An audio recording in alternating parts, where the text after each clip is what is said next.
Hello everyone, नमस्कार। Welcome to SK Patel IAS academy academy के online platform पर मैं बीके पटेल आप लोगों का हमेशा की भांति फिर से वेलकम करता हूं। प्रयोगशाला परिचारक सीरीज में हम पूर्ववर्ती क्लासेस से ब्लड वेस्कुलर सिस्टम या रक्त परिसंचरण तंत्र का अध्ययन करते हुए आ रहे हैं, जिसके अंतर्गत हमने रक्त वाहिकाओं को, रक्त को बड़े ही डिटेल से अध्ययन किया है। एक एक तथ्य को हमने समझा है और इन टॉपिक्स से किस किस प्रकार के प्रश्न पूछे जा सकते हैं या पूर्ववर्ती एग्जाम में पूछे गए हैं, उन सारी बातों का मैंने जो है वो आपका अध्यापन करवाया है। इसी श्रृंखला में आगे बढ़ते हुए रक्त परिसंचरण तंत्र के एक महत्वपूर्ण भाग को हम आज के सेशन में डिस्कस करने वाले हैं, जो कि है हार्ट या हृदय। बेसिकली आज के क्लास में हम मैकेनिज्म ऑफ हार्ट देखने वाले हैं, हृदय की क्रिया विधि को समझने वाले हैं। और यदि आप हार्ट के मैकेनिज्म को समझ जाते हैं, हार्ट की पूरी क्रिया विधि को समझ जाते हैं, तो हृदय से कोई भी प्रकार का प्रश्न किसी भी एग्जाम में पूछे, केवल प्रयोगशाला परिचारक में ही नहीं, किसी भी एग्जाम में हृदय संबंधित अगर प्रश्न पूछेगा तो वो आपसे गलत नहीं होगा।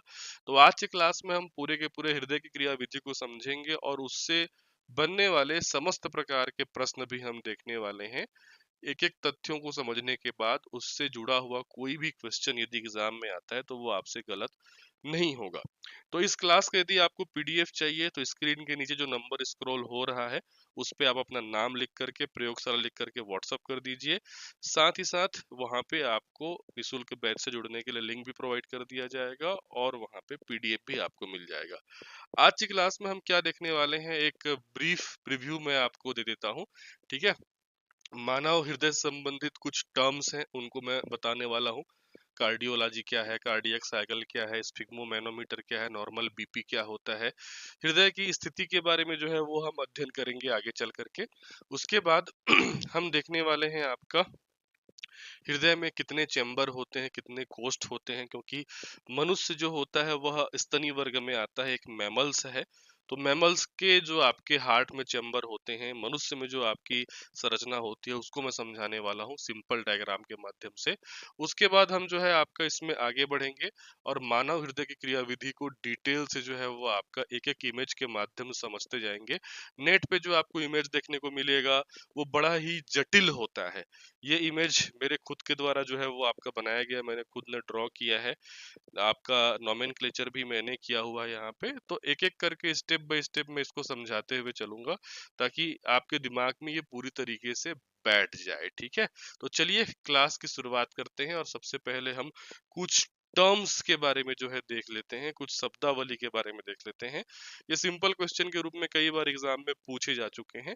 जैसे सबसे पहला वर्ड जो आपको यहाँ पे दिखाई दे रहा है बेटा, वो है आपका कार्डियोलॉजी। What is cardiology? ठीक है, तो कार्डियोलॉजी विज्ञान की वह शाखा है जिसमें हृदय का अध्ययन किया जाता है, मतलब स्टडी ऑफ हार्ट।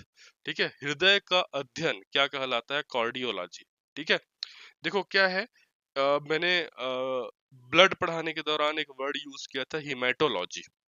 ठीक है, तो रक्त का अध्ययन हिमेटोलॉजी कहलाता है, लेकिन हार्ट का अध्ययन या हृदय का अध्ययन क्या कहलाता है? कार्डियोलॉजी कहलाता है। कार्डियो वर्ड आया मतलब वो किससे संबंधित है? हार्ट से रिलेटेड है। ठीक है, उसके बाद देखिए अगला वर्ड है कार्डियक साइकिल। ठीक है, कार्डियक साइकिल मतलब क्या होता है? जो मानव हृदय होता है, एक सामान्य हृदय होता है, ठीक है, वो 1 मिनट में लगभग 70 से 72 बार धड़कता है। आप कैलकुलेट करके देखिएगा कि आपका हृदय कितनी बार धड़क रहा है और कमेंट सेक्शन में मेरे को कमेंट कीजिएगा। बहुत कम छात्र मिलेंगे जिनका हृदय 70 से 72 का जो एक्चुअल रेंज है उसमें धड़कता होगा। अधिकांश लोगों का जो आपका हार्ट रेट रहता है थोड़ा सा ज्यादा ही रहता है, 78 80, है ना, 90 तक भी रहता है। सामान्य अवस्था में एक सामान्य मनुष्य का हृदय 70 से 72 75 तक भी धड़कता है। नॉर्मली हम इसको मानक मानते हैं, 72 को। ठीक है, तो ये जो हृदय धड़कन है, जो धक धक की आवाज आती है, एक्चुअल में वो धक धक नहीं है। वो जो ध्वनि है वो लब डब की ध्वनि कहलाती है। अब ये लब डब की ध्वनि कैसे निकलती है वो मैं आगे आपको बताऊंगा।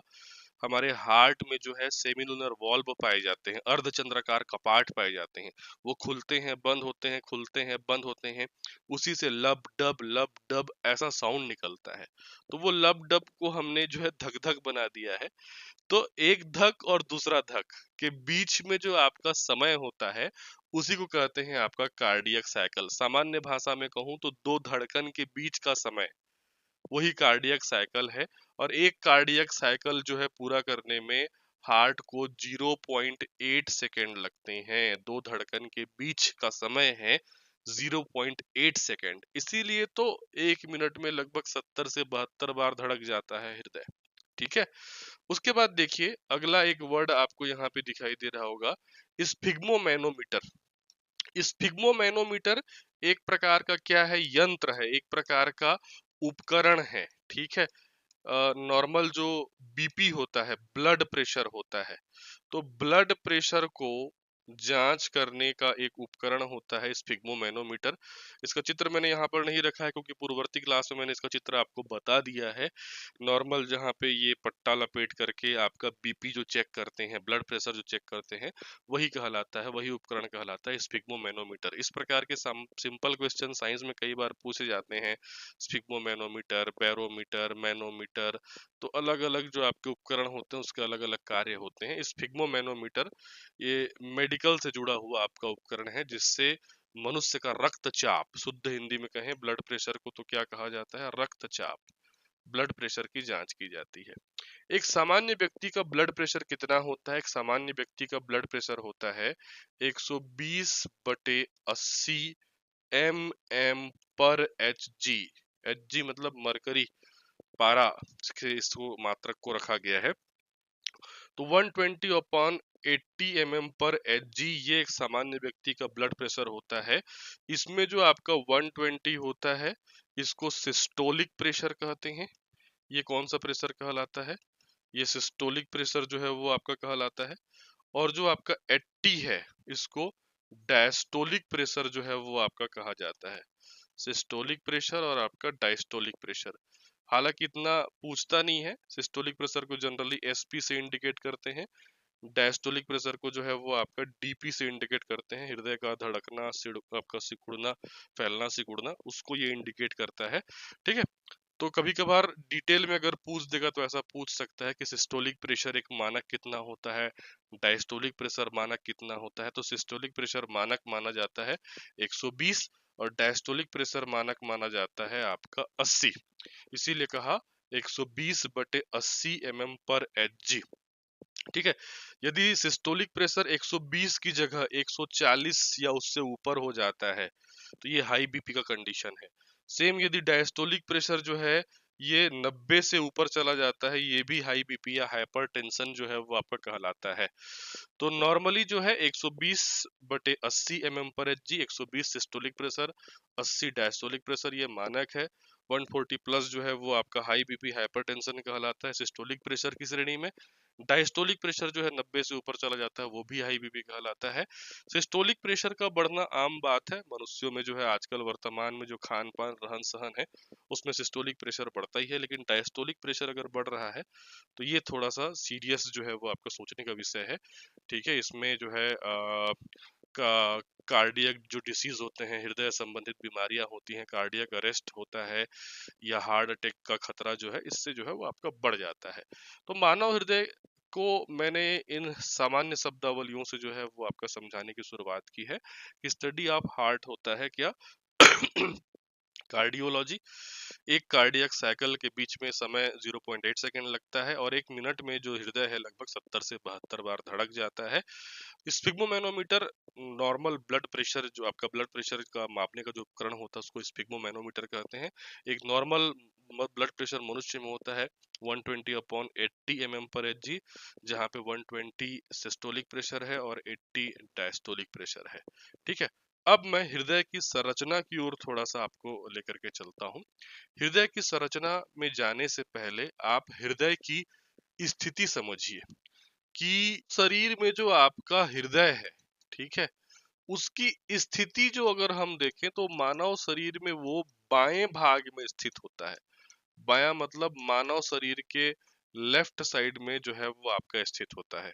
आप कभी भी बायोलॉजी पढ़ते हैं और चित्रों में अगर आप दाहिने बाहिने से कंफ्यूज होते हैं आप, तो आप ये समझिए कि कोई भी जो चित्र होता है, जब वो पुस्तक में आप पढ़ते हो या स्क्रीन में जब आप पढ़ते हो, तो उसके हिसाब से जो है अगर आप अपने शरीर को या अपने शरीर के ऑर्गन को निकाल करके वहां पे रख दोगे, ठीक है, या खुद के शरीर को वहां पे आप रख दोगे, तो वहां पे जो हिस्सा आपको दिखाई देगा पुस्तक में वही हिस्सा है। यदि आप अपने शरीर को इस प्रकार से रख देते हो किसी किताब में, तो अगर आप देखोगे तो ये वाला जो आपका हिस्सा है, ठीक है, ये वाला हिस्सा है, ये कौन सा हिस्सा है आपका? बायां हिस्सा। और ये वाला जो आपका हिस्सा है, ये कौन सा हिस्सा है आपका? दायां हिस्सा। आप स्क्रीन पे मत जाइए, आप ये इमेजिन कीजिए कि आप खुद यहाँ पे खड़े हैं। जब आप खुद यहाँ पे खड़े हैं, तो ये जो आपका हिस्सा होगा वो आपका कौन सा हिस्सा होगा? दायां हिस्सा होगा। और ये वाला जो आपका हिस्सा होगा, ये कौन सा हिस्सा होगा? आपका बायां हिस्सा होगा। होगा, ठीक है। अब मैं कैमरे के सामने हूं तो कैमरा जो है वो चीजों को थोड़ा सा आपका रिफ्लेक्ट कर देता है, उससे भी आपको कंफ्यूजन हो सकता है। इसीलिए मैंने कहा कि जब भी आप एग्जाम में देखेंगे या पुस्तक को पढ़ेंगे, तो खुद को पुस्तक में लिटा दीजिएगा। जब आप खुद को पुस्तक में लिटाएंगे तो ये वाला हिस्सा आपका कौन सा हिस्सा होगा? बायां हिस्सा। और ये वाला हिस्सा क्या हो जाएगा? आपका दायां हिस्सा। ठीक है, क्लियर है ये सारी चीजें? अब देखिए हम आगे बढ़ते हैं स्थिति जानने के बाद। ठीक, ये तो इजी है, उसमें कोई समझने वाली बात नहीं। आप छू करके जो है देख सकते हैं कि हृदय आपके बाएं हिस्से में है। अब हृदय के चैम्बर्स को हम देखते हैं, हृदय के कोष्ठ को हम देखते हैं। तो मनुष्य चूंकि जो है मैमल्स की श्रेणी में आता है, मनुष्य किस वर्ग में आता है? स्तनी वर्ग में आता है। तो जाहिर सी बात है कि मनुष्य के जो आपके हृदय में कितने कोष्ठ होते हैं? तो मनुष्य के हृदय में 4 कोष्ठ होते हैं। ठीक है, अब ये जो आपके 4 कोष्ठ हैं, इनका नाम आपको जानना है। दायां बायां अगर अब आप हृदय में देखें तो फिर से वही समझिए, आपने अपना हृदय निकाला और हृदय निकाल करके यहाँ पे कागज पे रख दिया। तो ये वाला जो आपका हिस्सा होगा, ये वाला हिस्सा होगा बायां हिस्सा। और ये वाला जो आपका हिस्सा होगा, ये हिस्सा होगा आपका दायां। ठीक है, गणित वाला सिद्धांत मत लगा देना LHS बराबर RHS, बायोलॉजी में जस्ट उल्टा होता है। ठीक है, तो ये बायां वाला हिस्सा हो गया और ये हृदय का दायां वाला हिस्सा हो गया। अब हृदय जो है वो 4 कोष्ठ में बटा होता है। सिंपल अगर मैं हृदय का चित्र यहाँ पे कुछ ऐसा ड्रा करूं, तो सिंपल हृदय ऐसा होता है। तो ये 4 कोष्ठ में बटा होता है, 1 2 3 और आपका 4। ठीक है, ऊपर के जो 2 कोष्ठ होते हैं, जैसे कि ऊपर का ये वाला जो कोष्ठ है और ऊपर का ये वाला कोष्ठ है, ठीक है, ऊपर वाला जो हिस्सा होता है उसको आलिंद कहते हैं। ऊपर वाला हिस्सा क्या कहलाता है? आलिंद। इंग्लिश में कहते हैं ऑरिकल। ठीक है, नीचे के जो 2 कोष्ठ होते हैं, ये वाला कोष्ठ हो गया और ये वाला कोष्ठ हो गया, इसको कहा जाता है निलय। ठीक है, क्या कहते हैं? निलय, या इसको क्या कहते हैं? वेंट्रिकल कहा जाता है इंग्लिश में। तो ऊपर का जो 2 चेम्बर है वो आलिंद है, नीचे का जो दो चेम्बर है वो क्या है? आपका निलय है। अब दायां और बायां में बांटोगे तो क्या हो जाएगा? ये आपका दायां आलिंद हो जाएगा, ये आपका बायां आलिंद हो जाएगा, ये आपका दायां निलय हो जाएगा और ये आपका बायां निलय हो जाएगा। इसी नामकरण को मैं इस चित्र में कर देता हूं। ठीक है, तो दायां बायां आपने समझा। तो ऊपर के ये दोनों चेम्बर, ये दोनों क्या है? आलिंद है। और नीचे के ये दोनों चेम्बर क्या है? निलय है। ठीक, तो ये क्या कहलाएगा? ये कहलाएगा दायां आलिंद। ठीक है, और इधर वाला क्या कहलाएगा? ये, इसको मैं दूसरे कलर में जो है वो कर रहा हूँ। ठीक है, कलर यहाँ पे चेंज कर रहा हूँ ताकि चीजें समझाने में आपको थोड़ी आसानी हो। ठीक, ये वाला कहलाएगा आपका दायां आलिंद।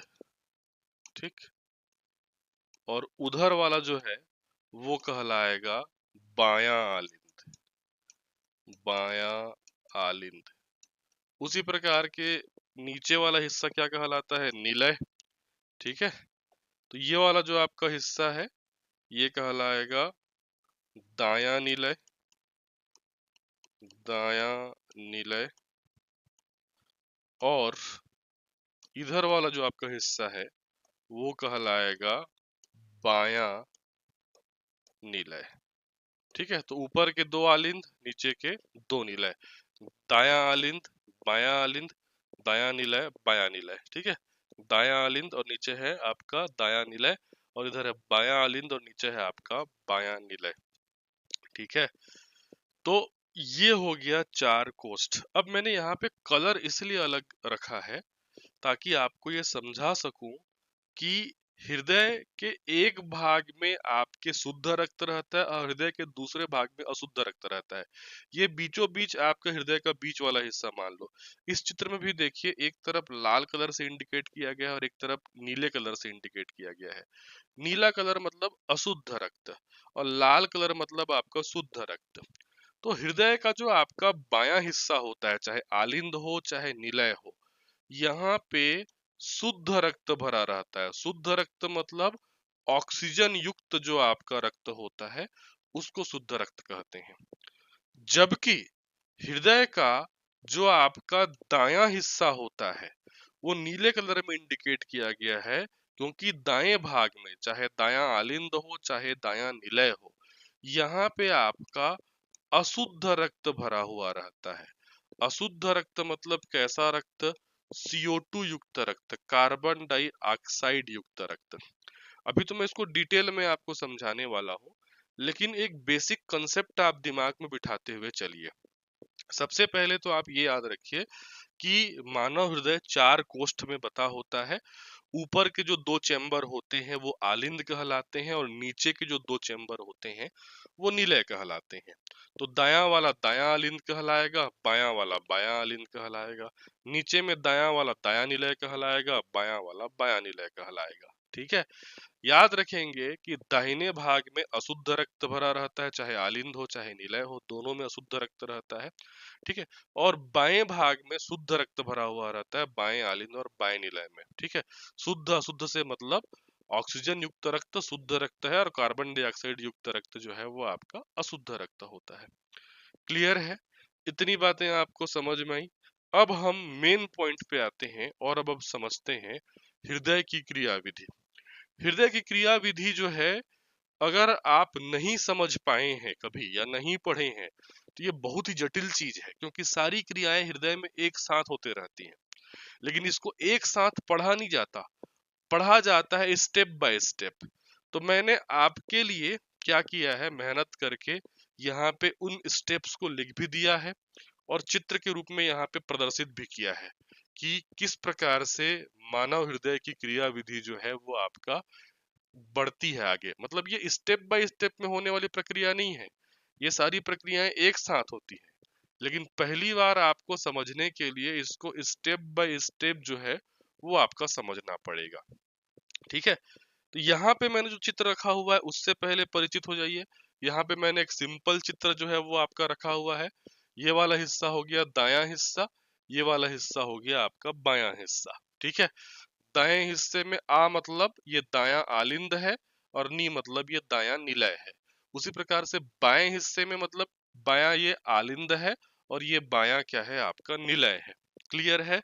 अब एक एक करके आपको समझाते हुए मैं चलता हूँ। ठीक है, देखिए, मानव हृदय कितने कोष्ठ में बटा होता है? चार कोष्ठ में बटा होता है, दो आलिंद और दो निलय। इतना तो आप समझ गए हैं।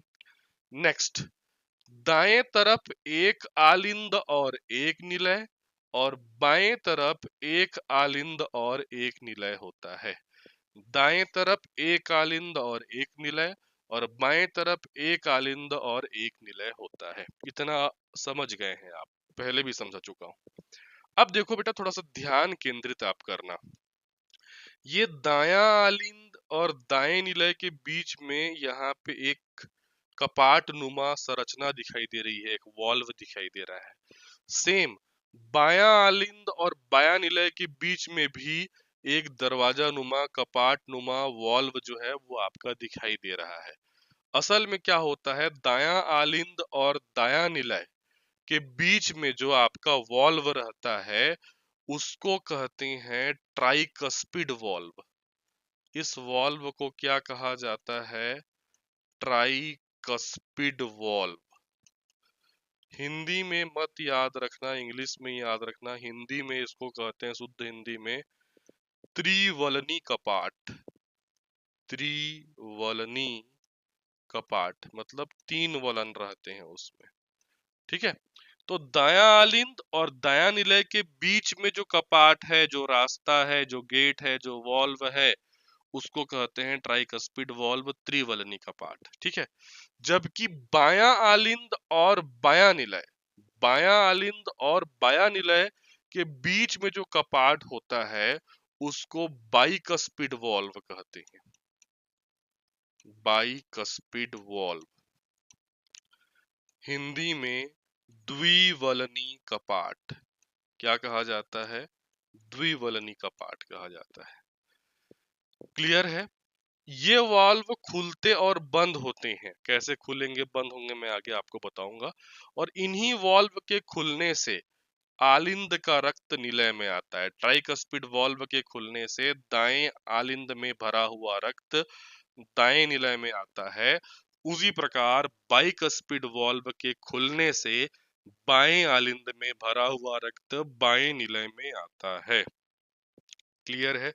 यही चीज यहाँ पे मैंने लिख भी दिया है कि दाएं आलिंद और दाएं निलय के बीच में जो वाल्व होता है उसको ट्राइकस्पिड वाल्व कहते हैं। उसी प्रकार बाएं आलिंद और बाएं निलय के बीच में जो वाल्व होता है उसको बाइकस्पिड वाल्व कहते हैं। इन्हीं वाल्व के खुलने से ही आलिंद में भरा हुआ रक्त निलय में आता है। ट्राइकस्पिड वाल्व, बाइकस्पिड वाल्व कहाँ होता है अब आपको समझ में आ गया होगा। धीरे धीरे एक एक करके हम आगे बढ़ रहे हैं। ठीक है बेटा, तो दायां आलिंद और दाएं निलय के बीच में जो वाल्व है वो ट्राइकस्पिड वाल्व है। बाएं आलिंद और बाएं निलय के बीच में जो वाल्व है वो बाइकस्पिड वाल्व है। वाल्व मतलब कपाट। ठीक है, जब ये खुलेगा तब आलिंद से निलय में रक्त आएगा। जब ट्राइकस्पिड वाल्व खुलेगा तो आलिंद से रक्त निलय में आएगा। जब बाइकस्पिड वाल्व खुलेगा तो आलिंद से रक्त निलय में आएगा। ठीक है, बायां तरफ बाइकस्पिड, ऐसा याद रख लो। याद रखने का ये तरीका है, बायां तरफ बाइकस्पिड, तो जो दायां तरफ है वो क्या है? ट्राइकस्पिड। क्लियर है? ठीक, आगे बढ़े।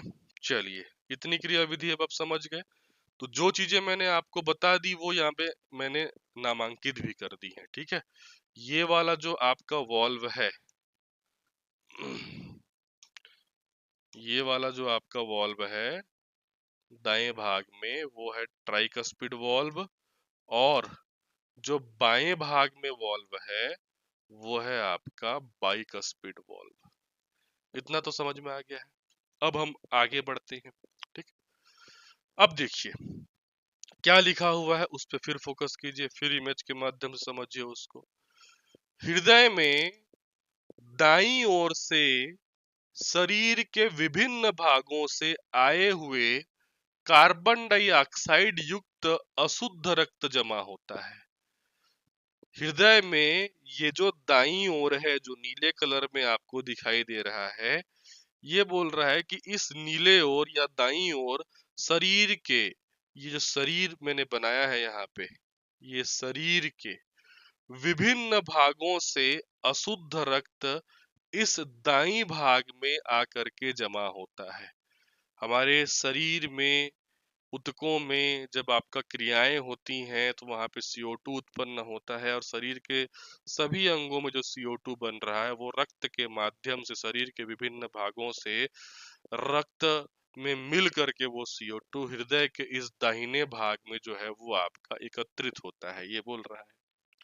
ठीक है, तथा हृदय के बाईं ओर, इस ओर, बाईं ओर फेफड़ों से लाया गया शुद्ध रक्त मतलब ऑक्सीजन युक्त रक्त जमा होता है। ये फेफड़ा है। फेफड़ा क्या करता है? छनन करता है। जो आप श्वास लेते हो उस श्वास में CO2 भी है, O2 भी है, नाइट्रोजन भी है, अन्य गैसेस भी है, उसमें से O2 छांटता है और O2 को ब्लड में मिलाता है। और वो जो ब्लड में मिला हुआ O2 युक्त रक्त है वो शुद्ध रक्त है, वो इस बाएं भाग में आकर के एकत्रित होता है। ठीक है, तो मैं आपको ये बताना चाह रहा हूं कि हृदय के दाएं भाग में जो अशुद्ध रक्त आकर के भरता है वो शरीर के अलग अलग भागों से आकर के भरता है, और हृदय के बाएं भाग में जो शुद्ध रक्त भरता है वो फेफड़ों से आकर के जो है वो आपका भरता है। इतनी बातें अब आपको समझ में आ गई होंगी। ठीक है, आगे बढ़े।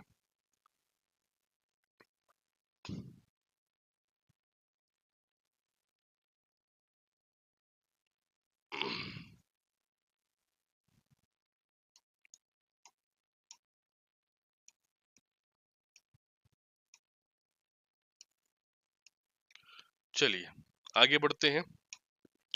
अगला पॉइंट देखिए, ये चीज मैं आपको पहले बता चुका हूं जब मैं आपको ब्लड वेसल्स पढ़ा रहा था, रक्त वाहिकाएं पढ़ा रहा था, कि शरीर से हृदय में रक्त हमेशा शिरा द्वारा जो है वो आपका लाया जाता है, तथा हृदय से शरीर की ओर रक्त हमेशा धमनियों के द्वारा ले जाया जाता है। ये मैं आपको धमनी और शिरा में जब आपका अंतर पढ़ाया था उस समय बताया था कि जो शिराएं होती हैं, शिराएं हमेशा शरीर से हृदय में लगकर आती हैं। तो जब शरीर से हृदय में रक्त आएगा, शरीर से हृदय में रक्त आएगा, वो शिरा के माध्यम से आएगा। धमनी का काम क्या रहता है? हृदय से शरीर की ओर रक्त ले जाना, हृदय से शरीर के दूसरे भाग में रक्त ले जाना। तो जब भी हृदय से शरीर की ओर रक्त निकलेगा वो धमनियों के माध्यम से निकलेगा। इतना तो आप पहले से जानते हैं। अब हम बात कर लेते हैं कि इस दाएं भाग में जो अशुद्ध रक्त आकर के भर रहा है बॉडी पार्ट से हमारे, और इस बाएं भाग में लंग्स से शुद्ध रक्त जो आकर के भर रहा है वो किन शिराओं के माध्यम से भर रहा है? क्योंकि बॉडी पार्ट से जब भी हृदय में रक्त आएगा, किसी भी बॉडी पार्ट से, शरीर से हृदय में जब भी रक्त आएगा वो शिरा के माध्यम से ही आएगा। अभी तो बोला ना मैंने, शरीर से हृदय में जब भी रक्त आएगा शिरा के माध्यम से आएगा। तो हृदय में देखिए, इधर शरीर से दाएं भाग में अशुद्ध रक्त आ रहा है, हृदय में आपका फेफड़ों से, फेफड़ा भी शरीर का हिस्सा है, बाएं भाग में शुद्ध रक्त आकर के भर रहा है। ठीक है, तो हृदय में शरीर के भागों से आ रहा है तो वो शिरा के माध्यम से ही आएगा। ठीक है, अब पहले हम दाएं भाग की बात कर लेते हैं।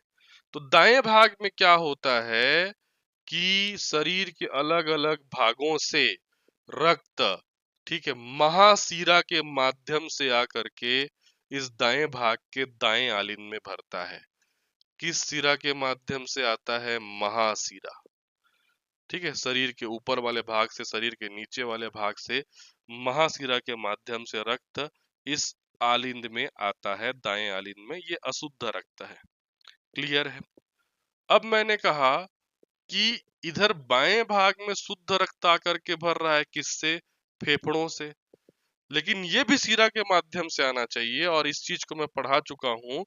जब भी शिरा में शुद्ध रक्त बहेगा तो वो किस शिरा के माध्यम से बहेगा? फुसफुस शिरा के माध्यम से बहेगा। फुसफुस शिरा भी कहते हैं इसको, पल्मोनरी शिरा भी कहते हैं। क्योंकि बाएं भाग में कैसा रक्त आता है? शुद्ध रक्त आता है। दाएं भाग में कैसा रक्त आता है? अशुद्ध। तो अशुद्ध रक्त तो शिरा लाता है, ये तो कॉमन चीज है, आपको पता है। लेकिन हम ये पढ़ते हैं कि शुद्ध रक्त तो धमनी लाता है। लेकिन यहाँ पे जब भी शरीर से हृदय में एंटर करेगा तो वो धमनी के माध्यम से एंटर नहीं करेगा, वो शिरा के माध्यम से एंटर करेगा। फेफड़ों से शिरा के माध्यम से जो है शुद्ध रक्त बाएं साइड में आता है। तो एक ही शिरा है ऐसी है जो शुद्ध रक्त लेकर के हृदय में आती है, वो है फुसफुस शिरा। एक्चुअल में फुसफुस का मतलब लंग्स होता है बेटा, फुसफुस का मतलब फेफड़ा होता है। तो फुसफुस से निकलने वाली शिरा है, फेफड़े से निकलने वाली शिरा, इसीलिए उसको फुसफुस शिरा कह देते हैं। ठीक है, जो कि शुद्ध रक्त लेकर के जो है वो आपका आती है। इतनी बात समझ में आई? यही चीज जो है यहाँ पे मैंने लिख दिया है कि अशुद्ध रक्त शरीर के ऊपरी और निचले भागों से महाशिरा के द्वारा, इस महाशिरा के द्वारा दाएं आलिंद में लाए जाते हैं, इस दाएं आलिंद में लाए जाते हैं, तथा शुद्ध रक्त फेफड़ों से फुसफुस सिरा के द्वारा, किस सिरा के द्वारा? फुसफुस सिरा के द्वारा बाएं आलिंद में लाए जाते हैं, मतलब यहाँ पर लाए जाते हैं। अब इतना चीज समझ में आया? एक एक करके मैं आपको आगे आगे बढ़ाते हुए चल रहा हूं। एक बार अच्छे से क्लास देखेंगे, दोबारा हृदय आपको पढ़ना नहीं पड़ेगा, ठीक है? तो इतना चीज समझ में आया। एक बार मैं रिवीजन करा दे रहा हूं कि हृदय में दाईं ओर अशुद्ध रक्त रहता है, बाईं ओर शुद्ध रक्त रहता है। दाईं ओर शरीर के विभिन्न भागों से CO2 युक्त अशुद्ध रक्त आकर के जमा होता है, और बाईं ओर फेफड़े से लाया हुआ शुद्ध रक्त आकर के जमा होता है। मैं आपको ये बता चुका हूं कि हृदय में कोई भी वाहिका आएगा शरीर से, वो सीधा ही होगा। शरीर से हृदय की ओर कोई वाहिका होगा तो वो सीधा होगा, और हृदय से जब कोई वाहिका शरीर की ओर निकलेगा तो वो धमनी ही होगा। तो जाहिर सी बात है, चाहे दाएं भाग में अशुद्ध रक्त आए, चाहे बाएं भाग में शुद्ध रक्त आए, वो सिरा के माध्यम से ही आएगा, ठीक है? तो दाएं भाग में शरीर के विभिन्न भागों से महाशिरा जो है वो अशुद्ध रक्त को लेकर के इस दाएं आलिंद में आकर के जमा कर देती है। बाएं भाग में भी सिरा के माध्यम से शुद्ध रक्त आना है, तो एक ही सिरा है जो शुद्ध रक्त लाती है, वो है फुसफुस सिरा। तो फुसफुस सिरा इस लंग्स से, फेफड़ों से शुद्ध रक्त को बाएं आलिंद में आकर के क्या कर देती है? जमा कर देती है। तो अब दायां आलिंद अशुद्ध रक्त से भर गया, बायां आलिंद शुद्ध रक्त से भर गया। कंडीशन ये आ गया ना, दायां आलिंद अशुद्ध रक्त से आकर के भर गया, महाशिरा ने अशुद्ध रक्त लाया, दायां आलिंद में भर दिया। फुसफुस शिरा ने फेफड़े से शुद्ध रक्त लाया और बाएं आलिंद में भर दिया। अब दायां आलिंद भर चुका है, बायां आलिंद भर चुका है, अब क्या होगा? अब ये जो दोनों आलिंद है ना, ऐसे पिचकेंगे, धड़केंगे, और पिचकेंगे जब, ऊपर वाला हिस्सा इमेजिन करना बेटा, अब मैं यहाँ पे धड़का तो नहीं सकता हूँ, तो ये ऊपर वाला हिस्सा ऐसा धड़केगा, ये पिचकेगा, ये सिकुड़ेगा, ये सिकुड़ेगा, तो ये जो ट्राइकस्पिड वाल्व है, ये ट्राइकस्पिड वाल्व है, और इधर जो बाइकस्पिड वाल्व है वो खुल जाएगा, दबाव पड़ेगा, दरवाजा खुल जाएगा। जब तक दाएं आलिंद में रक्त भरते रहता है महाशिरा से, जब तक बाएं आलिंद में रक्त भरते रहता है फुसफुस शिरा से, तब तक ये ट्राइकस्पिड वाल्व और बाइकस्पिड वाल्व बंद रहता है। लेकिन जैसे ही दाएं आलिंद में अशुद्ध रक्त पूरी तरीके से भर जाता है और बाएं आलिंद में शुद्ध रक्त पूरी तरीके से भर जाता है, अब ये दोनों आलिंद एक साथ सिकुड़ते हैं, और एक साथ इधर दाएं भाग में ट्राइकस्पिड वाल्व खुलता है, बाएं भाग में बाइकस्पिड वाल्व खुलता है, और आलिंद से रक्त कहां आ जाता है? निलयों में आ जाता है। क्लियर है? बता रहा हूं, ये देखिए। अब देखिए, इतना चीज मैं पहले से चित्र में बता चुका हूं, वो चित्र में मैंने मेंशन कर दिया है कि महाशिरा के माध्यम से दाएं आलिंद में अशुद्ध रक्त आया, और फुसफुस शिरा के माध्यम से बाएं आलिंद में शुद्ध रक्त आया। अब क्या होता है, जब दायां आलिंद अशुद्ध रक्त से, जब दायां जो आपका आलिंद है, ये दायां आलिंद जब इस प्रकार अशुद्ध रक्त से पूरी तरीके से भर जाता है, और जो आपका बायां आलिंद है वो शुद्ध रक्त से भर जाता है, और जो बायां आलिंद है इधर शुद्ध रक्त से इस प्रकार से भर जाता है, ठीक है? तो हृदय का ऊपरी हिस्सा अर्थात आलिंद वाला हिस्सा सिकुड़ता है, और निचला हिस्सा अर्थात निलय वाला हिस्सा फैल जाता है। ये ऐसा सिकुड़ता है, ऊपर का दोनों आलिंद और नीचे का जो आपका निलय है वैसा सिकुड़ जाता है, गुब्बारे जैसा, ठीक है? इससे क्या होता है, ट्राइकस्पिड वाल्व और बाइकस्पिड वाल्व खुल जाते हैं, तथा आलिंद से रक्त निलयों में चला जाता है। होगा क्या कि जब आपका आलिंद सिकुड़ेगा तो इधर दाएं तरफ ट्राइकस्पिड वाल्व खुल जाएगा, और इधर रक्त जो है नीचे आ जाएगा, ठीक है, निलयों में, यहां से खाली हो जाएगा, और किधर आ जाएगा? निलय में आ जाएगा, दाएं आलिंद से दाएं निलय में। सेम उधर भी होगा, एक ही साथ होगा। जैसे इधर ट्राइकस्पिड वाल्व खुला ना, वैसे उसी के समानांतर उसी समय उधर बाइकस्पिड वाल्व खुलेगा, और बायां आलिंद से शुद्ध रक्त इस बाएं निलय में आकर के क्या हो जाएगा? जमा हो जाएगा। अब इधर रक्त नहीं रहेगा। क्लियर हुई बातें जो मैं आपको बोलना चाह रहा हूँ? ठीक है बेटा। जब क्या होता है, दोनों आलिंद में रक्त भर जाते हैं पूरी तरीके से। दाएं आलिंद में जब पूरी तरीके से अशुद्ध रक्त भर जाता है, बाएं आलिंद में पूरी तरीके से शुद्ध रक्त भर जाता है, इन दोनों में संकुचन होता है, सिकुड़न होता है, नीचे फैलता है। ट्राइकस्पिड वाल्व इधर दाईं तरफ खुलता है, बाईं तरफ बाइकस्पिड वाल्व खुलता है, और इधर आलिंद से रक्त किसमें आ जाता है? निलयों में। अब सिकुड़ने की बारी निलय की है। आलिंद सिकुड़ करके अपना रक्त भेज दिया इधर। ठीक है। अब सब चीज एक साथ होते रहता है ना, ऐसा नहीं कि ये खाली पड़ा हुआ है। ये इधर नीचे आया, फिर महाशिरा से रक्त इसमें आ करके आलिंद में भरने लगेगा, फिर फुसफुस शिरा से रक्त इधर ऊपर के चेम्बर में आकर के भरने लगेगा। सब चीज एक साथ होते रहता है। 0.1 सेकंड में सब चीज होना है। 0.8 सेकंड में माफ कीजिएगा। ठीक है। तो इधर जो है अशुद्ध रक्त निलय में आकर के भर गया, शुद्ध रक्त निलय में आकर के भर गया। अब नीचे वाले हिस्से की सिकुड़ने की बारी है। ठीक है। अब जब नीचे वाला हिस्सा सिकुड़ेगा तो ट्राइकस्पिड वाल्व को बंद कर देगा। इसको बंद कर देंगे, ट्राइकस्पिड वाल्व को बंद हो जाएगा, बाइकस्पिड वाल्व बंद हो जाएगा। क्योंकि अगर ये बंद नहीं हुआ और ये निलय सिकुड़ गया तो निलय का रक्त तो फिर से ऊपर आलिंद में चला जाएगा ना, इधर चला जाएगा। इसीलिए जैसे ही रक्त निलय में आता है, ये ट्राइकस्पिड वाल्व इधर बंद हो जाता है, इधर बाइकस्पिड वाल्व इधर बंद हो जाता है। अब ये निलय सिकुड़ता है, और जैसे ही निलय सिकुड़ता है, निलय से एक यहाँ पे देखो पाइप निकला हुआ है, और मतलब दाएं निलय से एक पाइप निकला हुआ है इस प्रकार से, और बाएं निलय से एक पाइप निकला हुआ है। ये पाइप क्या है मैं आपको बता दे रहा हूं। ठीक है। दाएं निलय से जो इस प्रकार का पाइप इधर निकला हुआ है, यहां से रक्त इसमें एंटर करता है, इसमें। ठीक है। और जाता है। ये एक धमनी है जिसका नाम है पल्मोनरी धमनी, या हिंदी में कहें तो फुसफुस धमनी। फुसफुस धमनी। यहां से ये बाहर निकलेगा। कहां से? रक्त निलय से। चूंकि निलय में कैसा रक्त है? अशुद्ध रक्त है। ठीक है। और अशुद्ध रक्त सामान्य धमनी में तो प्रवेश नहीं कर सकता, अशुद्ध रक्त फुसफुस धमनी में। अभी मैं आपको बताया हूं कि जब भी ये हृदय है, हृदय में कोई भी एंटर किया वो सीरा ही होगा, और हृदय से कोई भी पाइप बाहर निकला वो धमनी ही होगा। एंटर हमने देखो महाशिरा के द्वारा कराया और फुसफुस शिरा के द्वारा कराया। महाशिरा के द्वारा हमने अशुद्ध रक्त एंटर कराया, फुसफुस शिरा के माध्यम से हमने शुद्ध रक्त एंटर कराया। अब हमको हृदय से बाहर निकालना है, तो हम शिरा के माध्यम से बाहर नहीं निकाल सकते, हम धमनी के माध्यम से ही बाहर निकालेंगे। तो शुद्ध रक्त तो हम धमनी के माध्यम से इजिली निकाल सकते हैं, क्योंकि धमनी में शुद्ध रक्त बहता है। लेकिन हमको अशुद्ध रक्त को भी धमनी के माध्यम से निकालना है, और अशुद्ध रक्त किस धमनी के माध्यम से बाहर निकाला जाता है? फुसफुस धमनी के माध्यम से। तो इस निलय का अशुद्ध रक्त इस पाइप से होते हुए, जिसको हमने क्या कहते हैं, उसको क्या कहा जाता है? फुसफुस धमनी। इससे होते हुए बाहर निकलता है, और ये चला जाता है फेफड़ों की ओर, लंग्स की ओर।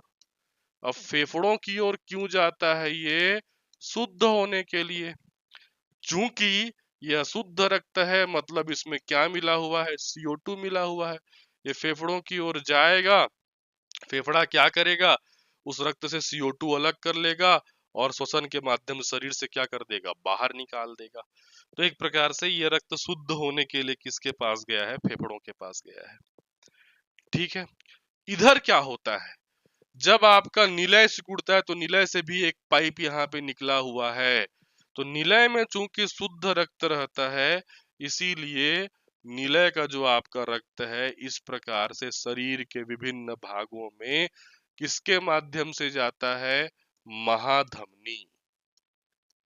निलय से रक्त किस पाइप के माध्यम से निकल रहा है? महाधमनी के माध्यम से शरीर के अलग अलग भागों में, हाथ में, पैर में, मस्तिष्क में, कमर में, वो आपका चला जाता है।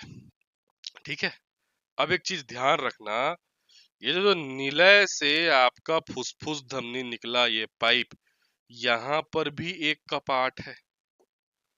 यहाँ पर भी एक क्या है? आपका कपाट। देखिए, ये दिखाई दे रहा है आपको, यहाँ पे एक कपाट दिखाई दे रहा है, यहाँ पे। ठीक है। और सेम इधर जिधर आपका बायां निलय है वहां से जो महाधमनी में रक्त निकला, वहां पर भी एक कपाट आपको दिखाई दे रहा होगा। ये देखो, ये एक कपाट दिख रहा है। ठीक है, मतलब आलिन से निलय के बीच में एक कपाट तो था जिसको हमने ट्राइकस्पिड वाल्व और बाइकस्पिड वाल्व के रूप में देखा था।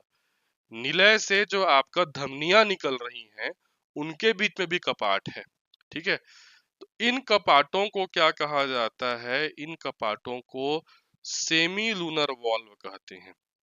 दोनों का एक ही नाम है ना, यहाँ पे अलग अलग नाम नहीं है। इन कपाटों को सेमी लूनर वॉल्व कहते हैं। हिंदी में अर्ध चंद्राकार कपाट कहा जाता है। हिंदी में क्या कहा जाता है? अर्ध चंद्राकार कपाट, सेमी लूनर वॉल्व। तो कौन सा वॉल्व किधर रहता है वो याद रखना, tricuspid valve and bicuspid valve आलिंद और निलय के बीच में रहते हैं, जबकि निलयों से धमनियों के बीच में जो कपाट जाते हैं, ठीक है, उसको अर्धचंद्राकार कपाट या क्या कहा जाता है, उसको सेमी लूनर वॉल्व जो है वो आपका कहा जाता है। ठीक है, तो इस दाएं निलय और फुसफुस धमनी के बीच में भी कपाट है और बाएं निलय और महाधमनी के बीच में भी जो है वो आपका कपाट है। तो जितनी चीजें मैंने अभी आपको बताई एक बार हम फिर से रिवीजन कर लेते हैं। देखिए, ठीक, अभी जो चीजें मैंने आपको बताया है वो यहाँ पे पहले से मैंने जो है वो आपका लिख रखा है, पढ़ते हुए चलिए। जब दायां निलय अशुद्ध रक्त से और बायां निलय शुद्ध रक्त से भर जाता है, फिर से मैं रिवीजन करा दे रहा हूं। जब आपका बोल रहा है ये दायां निलय इस प्रकार से अशुद्ध रक्त से और जो बायां निलय है वो इस प्रकार से शुद्ध रक्त से भर जाता है, तो अब सिकुड़ने की बारी निलयों की है, नीचे वाले की सिकुड़ने की बारी है। जब निलय सिकुड़ते हैं, जब नीचे वाला हिस्सा सिकुड़ता है तो ऊपर वाला आलिंद फैल जाता है ताकि फिर से उसमें ऊपर से रक्त भर सके। ये जब सिकुड़ता है तो आलिंद आलिंद फैल जाते हैं ताकि फिर से उसमें रक्त भर सके, तथा निलय के सिकुड़ने के साथ ही ट्राइकस्पिड और बाइकस्पिड वाल्व बंद हो जाते हैं। ये ट्राइकस्पिड वाल्व और ये बाइकस्पिड वाल्व बंद हो जाता है ताकि रक्त निलियों से वापस आलिन में न जा सके, ताकि रक्त निलियों से वापस ऊपर आलिन में न जा सके। ठीक, निलय के सिकुड़ने से दाएं निलय का अशुद्ध रक्त फुसफुस धमनी के माध्यम से हृदय से बाहर निकल जाता है और यह फेफड़ों की ओर चला जाता है ताकि फेफड़े इस CO2 रक्त अशुद्ध रक्त से CO2 को अलग कर शरीर से श्वसन क्रिया द्वारा बाहर कर सकें। ये मैंने आपको बताया कि जब अब आलिन से सिकुड़ करके जब सिकुड़ा तो अशुद्ध रक्त किसमें आ गया? अब अशुद्ध रक्त यहाँ आ गया, निलय में आ गया, यहाँ से हट गया। ठीक है, ऊपर का ट्राइकस्पिड वाल्व बंद हो गया। अब ये जब निलय सिकुड़ेगा तो ये सेमिनुलर वाल्व जो यहाँ पे मैंने बताया था वो खुल जाएगा और ये कौन सा धमनी है? फुसफुस धमनी। इससे होते हुए रक्त बाहर निकलेगा और किसके पास चला जाएगा? फेफड़ों के पास चला जाएगा शुद्ध होने के लिए। उसी प्रकार बाएं निलय से O2 युक्त शुद्ध रक्त महाधमनी के माध्यम से शरीर के सभी भागों में ऊतकों द्वारा उपयोग हेतु भेज दिया जाता है। यहाँ पे भी सेम क्रिया होती है। इधर सारा रक्त इधर निलय में आ जाता है, यहाँ पे खाली हो जाता है ऊपर में और निलय में आ जाता है। और जब निलय सिकुड़ता है तो ये आपका, ये कौन सी धमनी मैंने बताया था? महाधमनी। ठीक है, अर्धचंद्राकार कपाट खुलता है, सेमिनुलर वाल्व खुलता है और महाधमनी के माध्यम से शरीर के सभी भागों में ऊतकों में उपयोग के लिए वो भेज दिया जाता है। ठीक है, आगे बढ़े, चलिए। ठीक, ये कंप्लीट चित्र है जो आपको अंतिम में देखना है। दायां आलिंद, दायां निलय, यहाँ पे है ट्राइकस्पिड वाल्व, महाशिरा के माध्यम से आलिंद में रक्त आया, आलिंद से गया निलय में, निलय से फुसफुस शिरा के माध्यम से वो फेफड़ों की ओर चला गया। बाएं भाग की बात करें, बायां आलिन बायां निलय, फुफ्फुस सिरा के माध्यम से शुद्ध रक्त आलिन में आया, आलिन से वो निलय में गया, निलय से महाधमनी के माध्यम से वो आपका शरीर के सभी भागों में चला गया। ये मेन चित्र है। इसको समझाने के लिए वो सारी चीजें मैंने आपको पहले स्टेप बाय स्टेप बताई। ठीक है, तो अभी मैंने कुछ देर पहले बताया था कि जो फुफ्फुस धमनी होती है, ये फुफ्फुस धमनी जो दाएं निलय से जुड़ा होता है तथा महाधमनी जो बाएं निलय से जुड़ा होता है, इनमें भी वॉल्व पाए जाते हैं जिसको सेमीलुनर वॉल्व या अर्धचंद्राकार कपाट कहते हैं। मैं बताया था ये वॉल्व जो होता है, ठीक है, चाहे आपका इस साइड हो चाहे इस साइड हो, उसको सेमीलुनर वॉल्व या अर्धचंद्राकार कपाट कहते हैं। जब ये सेमी लूनर वॉल्व खुलते हैं और बंद होते हैं, उसी से लब डब की आवाज आती है, जिसको आप धक धक कहो चाहे लब डब कहो। इन्हीं हृदय के कपाटों के खुलने और बंद होने के चलते आवाज आती है।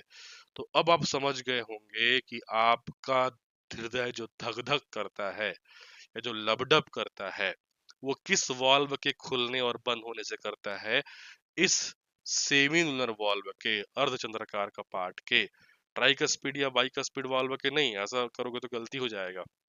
जो सेमी लूनर वॉल्व जो धमनियों और निलयों के बीच है, वो खुलते हैं और बंद होते हैं, तो लब डब या धक धक की ध्वनि जो है वो आपका सुनाई देती है। ठीक है, हृदय का यह फैलना और सिकुड़ना बहुत ही तेज गति से होता है। कितने सेकंड में हो जाता है?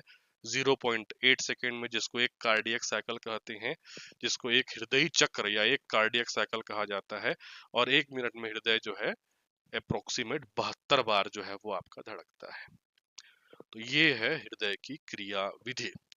ठीक है, कुछ और तथ्य देख लीजिए। मानव शरीर में किस प्रकार का परिसंचरण पाया जाता है? उत्तर लिया जाता है मानव शरीर में दोहरा परिसंचरण तंत्र पाया जाता है। दोहरा क्यों? उसका कारण है कि रक्त का एक चक्र में 2 बार हृदय से गुजरना। कैसे? पहली बार शरीर का समस्त रक्त अशुद्ध रुधिर हृदय के दाहिने आलिन में एकत्रित होकर के, यहाँ एकत्रित होकर के दाहिने निलय में जाता है और वहां से ये फेफड़ों में चला जाता है। वही चीज यहाँ पे लिखा हुआ है। दूसरी बार में हृदय के बाएं भाग में, बाएं आलिन में फेफड़ों से आता है और बाएं निलय में जाकर के आपका रुधिर महाधमनी द्वारा समस्त भागों में भेजा जाता है। तो एक बार अशुद्ध रक्त का चक्र चलना और एक बार शुद्ध रक्त का चक्र चलना, इसीलिए हमारा जो आपका परिसंचरण तंत्र होता है उसको दोहरा परिसंचरण तंत्र जो है वो आपका कहा जाता है। ठीक है, और क्या याद रखेंगे? हृदय जो हमारा धड़क रहा है ना, इसकी शुरुआत कहाँ से होती है? कहीं से तो धड़कना चालू हुआ होगा ना हृदय। तो ये जो दायां आलिंद है ना, दायां आलिंद में एक जगह होता है जिसको कहते हैं SA node, SA node, sino auricular node. हृदय की धड़कन के लिए आवेग दाएं आलिंद पर स्थित, किस आलिंद पर स्थित? दाएं आलिंद पर स्थित एसे नोड या साइनो ऑरिकुलर नोड द्वारा प्रारंभ होता है। और इस एसे नोड या साइनो ऑरिकुलर नोड को पेस मेकर के नाम से भी जानते हैं। ये पूछता है पेस मेकर कहाँ होता है? दाएं आलिंद में। उसको और किस नाम से जानते हैं? एसे नोड या साइनो ऑरिकुलर नोड। और वहीं से हृदय धड़कन की आवेग का क्या होता है? प्रारंभ होता है।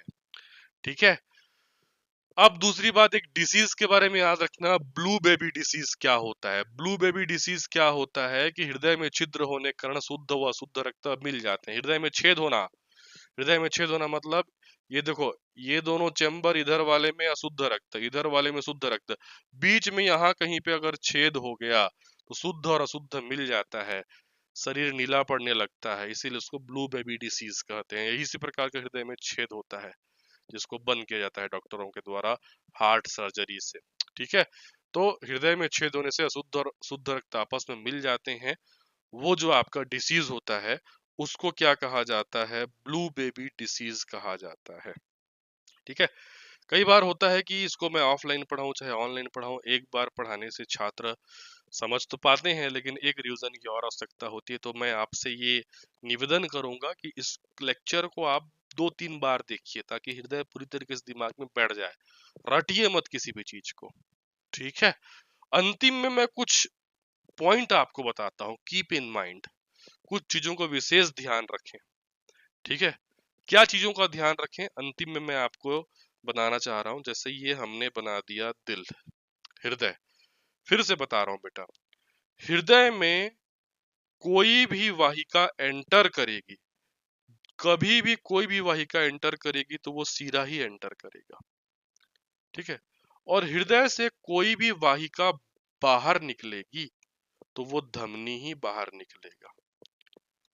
ठीक है, इसीलिए तो सीधा से एंटर कराते हैं तो अशुद्ध रक्त तो इजीली एंटर कर जाता है, लेकिन अशुद्ध रक्त सिरा से एंटर कराना है तो फुसफुस सिरा का प्रयोग करते हैं।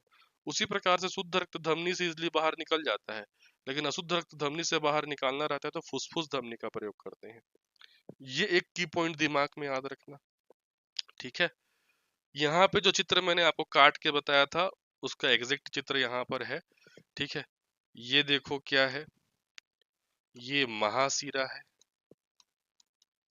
इस महाशिरा के द्वारा हमारे शरीर के बॉडी पार्ट्स से अशुद्ध रक्त इस दाएं आलिन में आता है, दाएं आलिन से जाता है किसमें, आपका बाएं आलिन में। ठीक है, इस सॉरी दाएं आलिन से जाता है किसमें, दाएं निलय में, और दाएं निलय के द्वारा ये जो अशुद्ध रक्त है ये फेफड़ों को जाता है, क्या करने के लिए, शुद्ध होने के लिए। किसके द्वारा, किसके द्वारा जाता है, फुसफुस धमनी, क्योंकि जो निकलेगा वो हमेशा क्या होगा, धमनी।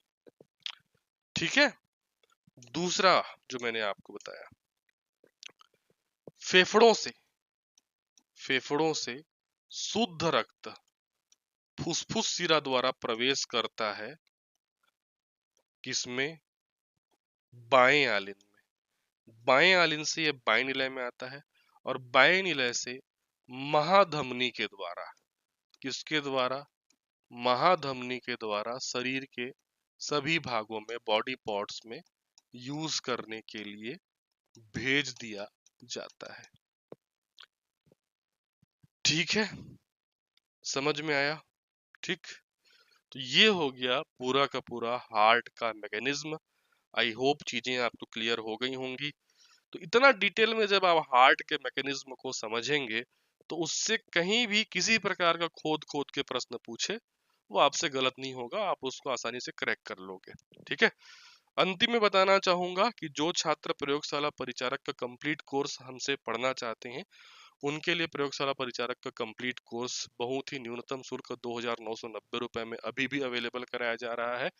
100 सीट से कहीं ज्यादा फुल हो चुके हैं, उसके बावजूद भी इसी फीस में, जो है हमारी केवल छत्तीसगढ़ की फीस है, उसमें ये कोर्स आपको मिल जाएगा, जिसमें complete Chhattisgarh, complete Indian geography plus complete science सभी का अध्यापन मेरे द्वारा ही कराया गया है।